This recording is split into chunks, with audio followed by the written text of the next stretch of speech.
છીએ કે જે 51 શક્તિપીઠોમાંનું એક શક્તિપીઠ એટલે પાવાગઢમાં આપણે આજે જવાના છીએ અને આ વિડીયો આપણો ખૂબ જ ખાસ થવાનો છે અને આપણે જે તમે આ વિડીયો પૂરો જોશો એ મારી આશા છે અને આ વિડીયોમાં તમને પાવાગઢ મંદિરનો પૂરેપૂરો ઇતિહાસ જાણવા મળશે અને આ વિડીયોમાં તમારે જો છેલ્લે સુધી બન્યા રહેજો અને હવે આપણે વિડીયો સ્ટાર્ટ કરીએ.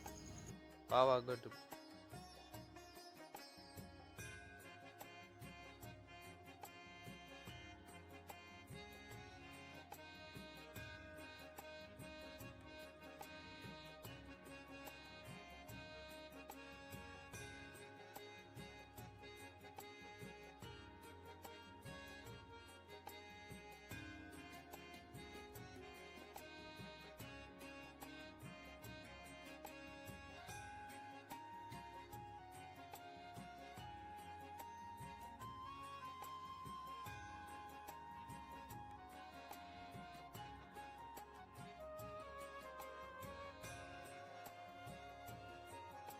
પાવાગઢના ડુંગર ઉપર જવા માટે અહીંયા રોપવેની પણ સુવિધા છે.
જો તમને પાવાગઢનો વિડીયો પસંદ આવે તો અમારી YouTube ચેનલ પણિયા બ્લોગને સબસ્ક્રાઈબ કરજો અને આ વિડીયોને લાઈક કરજો અને કમેન્ટમાં જય મહાકાળીમાં લખવાનું ભૂલતા નહીં. હવે આપણે મળીએ આગલા વિડીયોમાં. જય મહાકાળીમાં.